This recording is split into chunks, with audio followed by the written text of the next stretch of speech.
Hey, today we're joining you from the Fisherman's Wharf in San Francisco, California. We're about to take a cruise over to the Alcatraz Island and give you a little tour.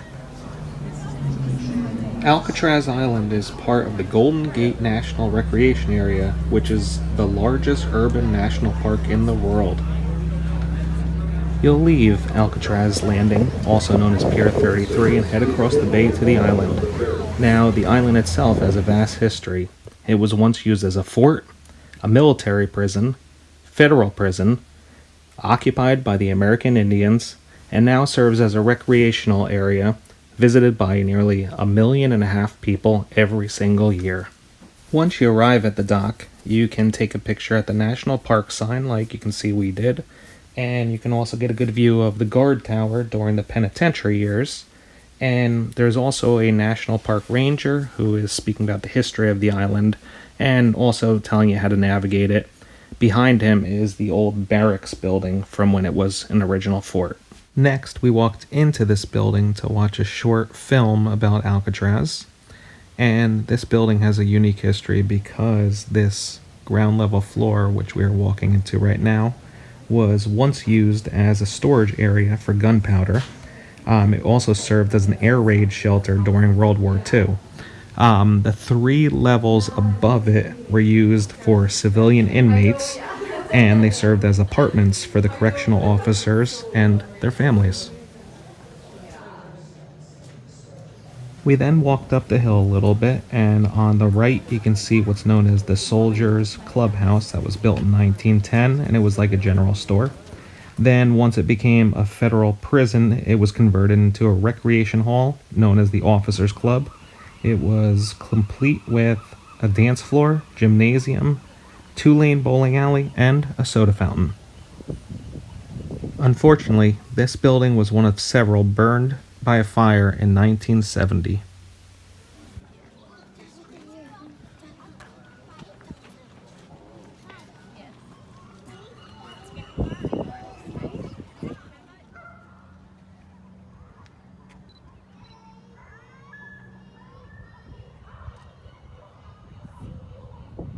We then walked up the hill, and on the right hand side we see a power plant, and inside is a fire engine from 1934.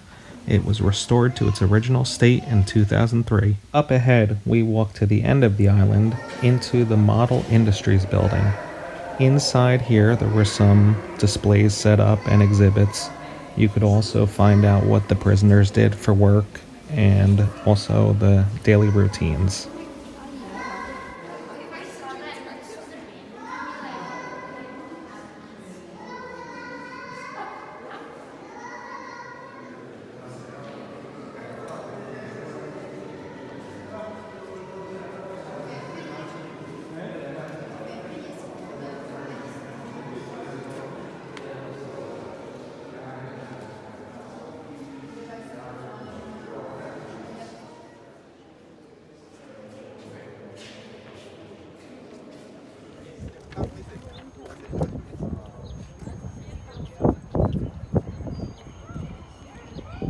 Next, we walk to the highest point of the island, where the water tower is located. This water tower was probably one of the most visible landmarks in all of San Francisco Bay, and because of that reason, the American Indians who occupied the island at the time chose to broadcast their message of peace and freedom to the world from here. Standing on each other's shoulders to paint the letters, they staked their claim on this island. The protest lasted 19 months, from 1969 all the way through 1971, and became the longest occupation of federal land in the U.S. history. Next to the water tower, we find the morgue. It was built at the entrance of a Civil War-era tunnel, and the thick brick-lined walls that once kept gunpowder cool and dry became perfect for holding bodies prior to their transport off the island. Here, we enter the cell house and took our audio tour. This is where inmates arrived, both shackled and handcuffed. They submitted to a thorough search for weapons and narcotics. Alcatraz prisoners knew no privacy. The 40 showers seen here originally had stalls, but they were removed in the 1950s to allow guards to oversee the inmates and to protect them from assault. Inmates would shower 2 times a week. After showering, inmates collected their prison-issue clothing from the caged area. Once they were dressed, convicts were marched into the general population cells in the floor above. Your tour officially begins in the cell house with correctional officers and former inmates as the narrators. The narrators will then guide you throughout the cell house and tell you which direction to go and where everything is located.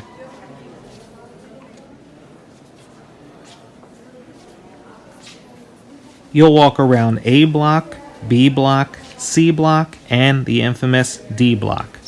Some of the areas have clever names, such as Michigan Ave, Broadway, Times Square, and Seedy Street, for the spot between C and D blocks.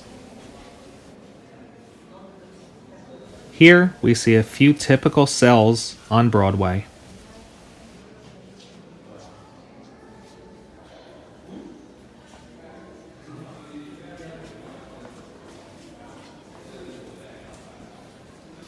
Break the rules and you go to prison. Break the prison rules and you'll go to Alcatraz.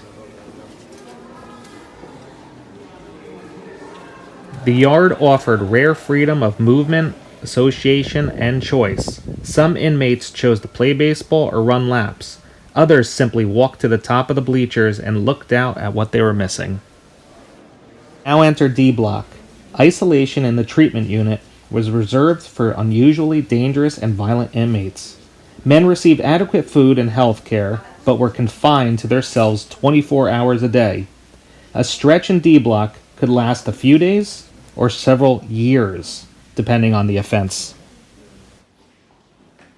Some famous inmates included Al Capone, Machine Gun Kelly, and Robert Stroud, known as the Birdman of Alcatraz. 6 closed front cells were used for the most severe disciplinary problems. Treatment in the hole sometimes included total darkness and a restricted diet. It usually lasted several days, never more than 19.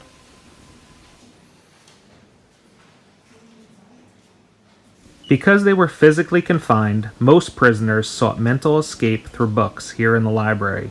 Literate convicts read 75 to 100 books a year. The 15,000 volumes in the library include philosophy, fiction, and educational material. Books with sexual, violent, or criminal references were not allowed. Here on Seedy Street in 1946, the Battle of Alcatraz took place. Bernie Coy had it all figured out. He'd done his homework. He discovered a vulnerable section of the bars in the gun gallery. He fashioned a bar spreader, a bolt, nut, and section of pipe to force the bars apart. He would slip through the bars of the gun gallery and overwhelm the guard, then use prison guns and keys to free 5 accomplices and race to shore. But it all went wrong. Too many officers had been taken hostage. One had hidden the exit key. Then the escape siren blared. They had been discovered. Panicked and frustrated, Coy's conspirators shot 5 hostages in cells 402 and 403. In response, Marines shelled the prison and dropped grenades through the roof. In the wake of the conflict, 2 correctional officers and 3 inmates, including Coy himself, lay dead. As we head into the administration wing, we kind of see that this is like the control center of the whole prison. This is also where the warden's office was. The wardens were responsible for setting the tone in the prison, and in the early years of Alcatraz, the main goal was to remove these types of prisoners from society. In later years, the American public insisted that prisons rehabilitate offenders and then return them to communities as productive members in society.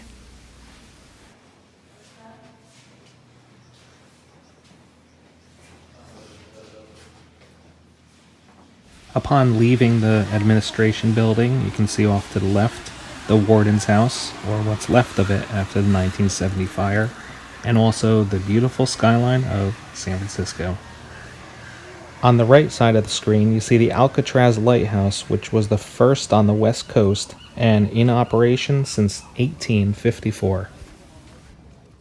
Among the 14 escape attempts in Alcatraz history, this one might be the most famous. Frank Morris and the Anglin brothers escaped from their cells through enlarged air vents.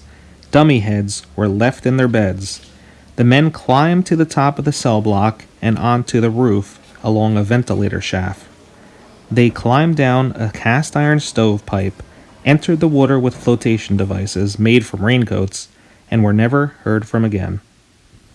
This escape attempt was the inspiration for the Clint Eastwood movie, Escape from Alcatraz.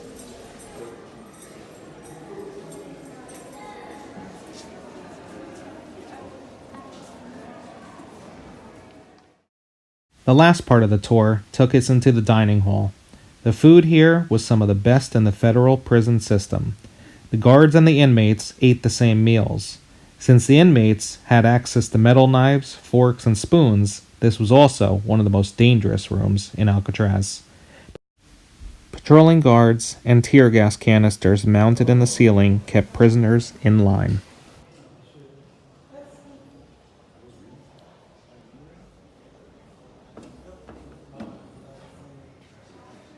After the audio tour, you'll find yourself in the gift shop, which has just about every souvenir that you could ever imagine.